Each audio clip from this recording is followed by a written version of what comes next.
Oh, the joys of COVID. Dogs in the background.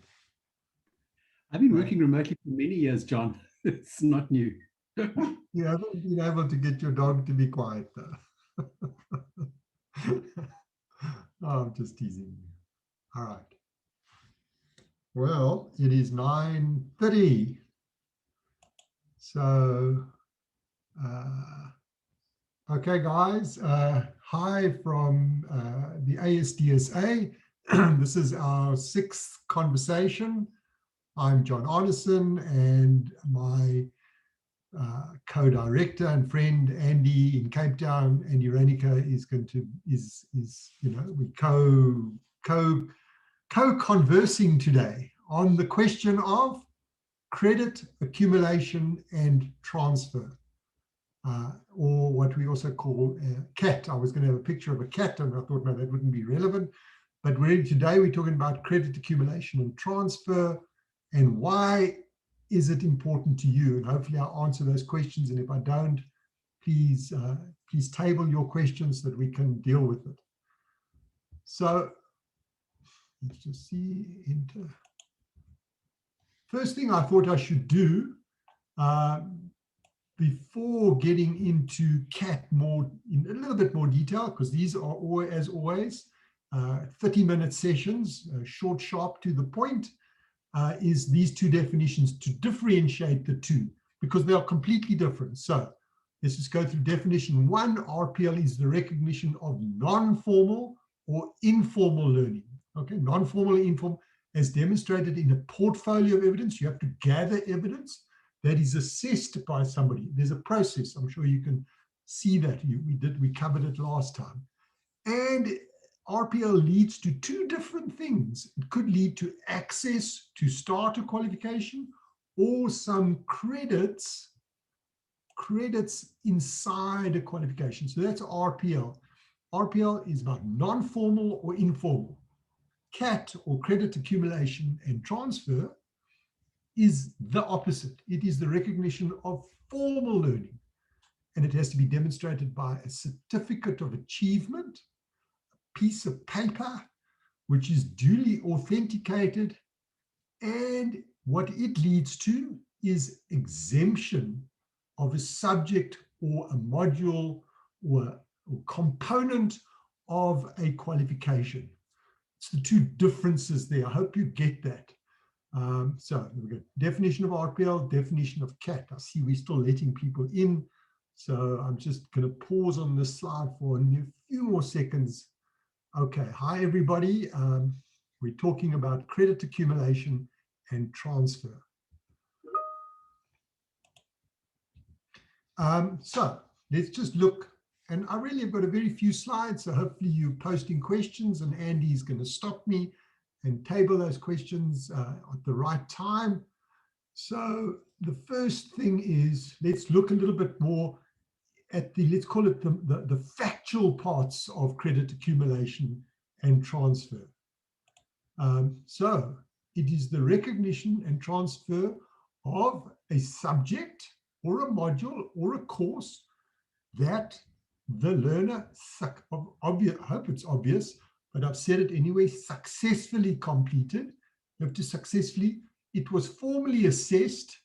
So you can't have just sat in on a course and were never assessed and then want CAT. It's got to be an assessment component of it.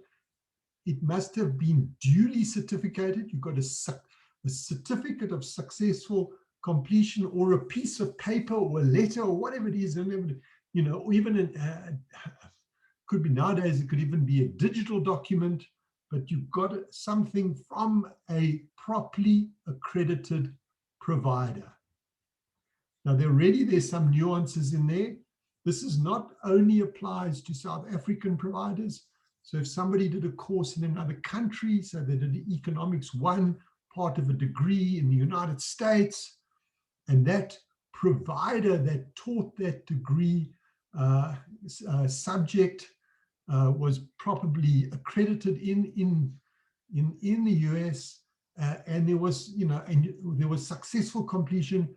That international subject, that piece of paper that says yes, you passed this certificate, is also eligible for credit accumulation and transfer. So a point there is CAT isn't only for South African subjects or transferring between South African colleges and universities. It's anywhere in the world as long as these principles apply. And those are the factual ones. Then it gets a bit, for a better word, bit more fuzzy. And this is where the judgment of credit accumulation, or there's judgment in credit accumulation and transfer. So it's not a rubber stamp. It's not like, oh, I did economics in the States. I'm registering for a degree, a BCom at UNISA. UNISA must tick my, give me CAT or give me exemption for economics 1 at UNISA. It doesn't work as simply as that. So let's just look here. So in addition to those that I've covered, it must, the subject that you're applying to be CATted for, I mean, it's, if you know what I mean, or exempted from, the curriculum of that subject must be cognate. So what does cognate mean? It means in this very similar. So let's just take economics as an example. If you're in the United States and you did economics and the focus in the States on the economics subject was microeconomics, but in fact the subject of the qualification that you are wanting to get exempted from focused on macroeconomics. Micro and macroeconomics are quite different. They are not cognate. Even if the subject name is economics, CAT wouldn't apply. I hope that point is clear. Probably many other examples we could think of. So it's got to be similar. And also the next point here is got to be a similar qualification type. And this is quite interesting, and I'll take a South African context. So if you've done a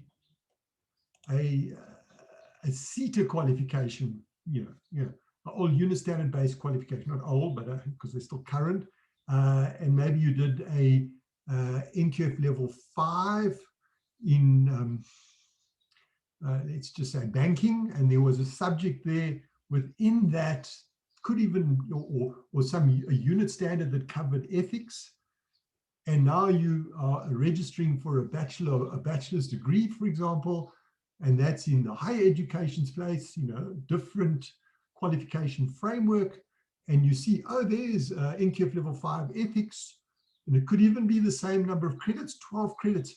It's not automatic that the CETA unit standards could be 12 credits, NQF level 5, and the degree 12 credit subject, NQF level 5 with, the subject within the degree ethics. They're not similar qualifications. The purpose of the qualifications are different. So again, there's judgment and it's not automatic. I hope I made that point clear. When you passed your qualification or got that subject that you're now applying for exemption or to be CATted, is also, in other words, if you got, like I finished my first degree in the 70s, and now I maybe want to apply to do a different degree, it's not necessary what I learned then in the 70s still applies now in the 20s. And in fact, let me go to that second last bullet. Some providers in their own CAT policy say, the subject that you are asking to have to be CATted for, you must have achieved it 5 years, a maximum of 5 years ago. So time is important. And then of course, authenticity, in South Africa, you could be issuing a certificate, or you could be sent a certificate by a student. You need to verify that. And what happens, and again, it would be the provider's CAT policy. Quite often they would want to independently check with the provider that you claim to have passed that subject that you actually did. So authenticity. So here are the judgment things. So it's not automatic that you just get a piece of paper that says economics, it says first year of, whatever, tick, tick, tick, right, you got it. There is work also that is required. And that's why providers do charge a fee, a CAT fee, It's not the same as an RPL fee in most cases, but they do charge a fee because they have to go through this process of checking. And of course, it has to be in line with the QCTO or the CHE policy, whichever qualification the learner is interested in getting CAT for one or some of the subjects. Just to remind you, in the CHE space, there is that 50% rule that still applies. And so even if you've got far more than 50% of the subjects that you think deserve to be CATted as you are interested in a new qualification, the 50% rule applies, and you'll only get 50%. The rest you'll have to achieve in that new qualification.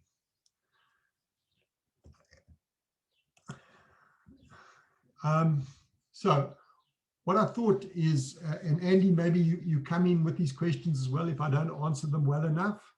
A couple of questions that I thought would be interesting. Who needs this and why? So I think the most important target market for CAT are people that studied a few years ago, and for whatever reason, you know, things happen in life and they weren't able to finish that qualification, but now they've managed to go back on their feet, and maybe there's a job that they're aspiring to. So, and now they need to get a qualification. And so, and they need to do it quickly. And that's the nice thing about CAT. It means you can tick some boxes of the qualification that you're interested in getting, you know, so that you can get that promotion or that new job that you want to apply for. So for me, who needs it? It is people actually in the workforce that don't have a full qualification, have got some credits, and want to move forward in their career. And of course, therefore, the most pressing need for this is people in the workforce. It could be anybody. Yeah, and why I have this question in here is the nice thing about CAT. It helps people that, for whatever reason, and most often it was a tough time that they had, and so they weren't able to, in terms of their own circumstances, complete a qualification and get with privileged people like myself. You know, I've been able to go to universities. I've been to 3 institutions, and I've been able to, because of my circumstances, achieve those qualifications. So for me, it's about uplifting those people that are struggling and didn't have the privileges and advantages that I had. John, yes, a question here from me. I know that the more recent qualifications, legacy qualification, QCTO, there's been a real focus on having open access as far as possible. Yes. So I imagine there's less of a need for CAT there, and there may be more of a need for some of the traditional qualifications through the universities and so on, where they will have specific requirements. So, for example, if you want to go and do a master's and an honors somewhere, and your qualification is a BCom, for example, in a different university, they may not accept everything in there. Is that a correct assumption, or am I just misguided? Yeah, and yeah, you're my colleague, so I think where you want to do, say, a master's and you don't have the underlying honors degree or the honors that you require to do the master's, to be allowed in to do that master's is, in my view, an RPL process. It's an RPL for access as opposed to a credit accumulation and transfer. I don't know if that, maybe, can we just stick on that and make sure we're on the same page there? I mean, that could be the way to go. I'm just aware that if I look at the qualifications that I'm familiar with, there's very few that have very narrow access. But I remember in the past, people would be complaining that they've got a slew of credits from a qualification, and the place they want to go to will only accept half of those subjects. And they say the other half, no, you've got to go do them through us. Yes. So, okay, maybe, yeah, that, and the half is the 50% rule, and that is quite interesting. So, you know, so if I went to wherever, say I went to, let's pick a university, UCT, and I said, no, I want to do another another degree. I want to do the Bachelor's of Business Science, and I want to be exempted for more than half the subjects, because in fact I can show through certificates, that I have achieved the subjects like economics and law and whatever. They will only give me up to 50% exemption through the CAT process. The rest I will have to do. And so some subjects I might have to redo. So that's the interesting thing with CAT. John, access to a qualification. Yeah. Just talk about the 50% rule again, if you will, so that it's clear. It's not very clear in my head. What is that rule? Okay, it's a higher education rule. It's a CHE rule, in other words. It's in the higher education qualification sub-framework. It's specified that only 50% of the credits of a higher education qualification can be exempted, either through a combination RPL or CAT, or an RPL, or a combination thereof. So in other words, let's say a degree, I think generally we all know a degree is 360 credits. 180 of those credits, a maximum, the learner can apply for RPL exemption or credit accumulation and transfer exemption. Does that make sense? Am I yeah. Oh, no, I get it. Thanks. All right. Okay. So moving on. The difficulties here are getting, it's exactly what Andy and I, getting people in the providers and the learners to understand. A learner says, well, I went to Damlin 10 years ago and I did a diploma, and yeah, I did communication and I did economics and I did management and I did, I don't know, finance. So now I want to apply for my BCom, and the first year subjects have got the same titles, and I want to be exempted because there's a CAT policy. It doesn't work that simply. So the challenge is getting people to understand. And that comes to the role of the SDF and our members, the ASDSA members, your role. You either got a client that has got employees, or in fact you work inside an organization as the SDF looking after the employees. Your role is to explain to the employees or the potential students exactly what is CAT, exactly what is RPL, and you've got to help them in not only choosing the right qualifications so that they can progress in their career, but knowing where they should ask to be RPO, where they should be asked to have credit accumulation and transfer. So our SDFs, our ASDSA members have got a significant role in all of this. I just wanted to show an interesting slide. It might seem a little bit off topic, but this is a screenshot I took during the QCTO webinar that happened last Friday, where the QCTO was introducing its new 7-step quality assurance process. And as I'm talking, you can see there's 7 steps, some red ones and some blue ones. Floris Prinsloo probably will touch on some of this in May. So it's not for me to explain the process to you, but what I wanted you to see, and hopefully you can see in the right-hand side there, is the QCTO, a significant player, and especially going to emerge as a much more significant player in our quality qualification space, has got 3 arrows for step 3, step 4, and step 5. And you'll see there RPL, second one RPL and CAT, and there again RPL and CAT. So for me, what's exciting is the CHE has limits. That 50% rule, it acknowledges, and the QCTO, while it has some other limits in terms of the ESA, the External Integrated Summative Assessment exam, where I have my issues, they do embrace RPL and CAT in their whole qualification process. So, these things, they go quite quickly. It's only a few minutes left. I just wanted to say thank you. What we haven't said before, but I think sometimes people sit and they say, oh, well, they joined the meeting late and I have a question and I don't know what, and somehow they didn't get the question out. So you're welcome to send your questions to ASDSA. You know, on the invitation, I'm sure there's an email address there where you can find us. What we will do is we will share the response to that question with all our members, so that, you know, not only respond to you, but we'll respond to all our members, so that we can build the conversation and we can have the impact that we need to have. So Andy, I don't know, any more questions? Is it clear in your head the difference between RPL and CAT? I really hope so. I'm good, John. No questions or comments are coming through from anyone else, though. Has anybody else got a question or comment you want to make?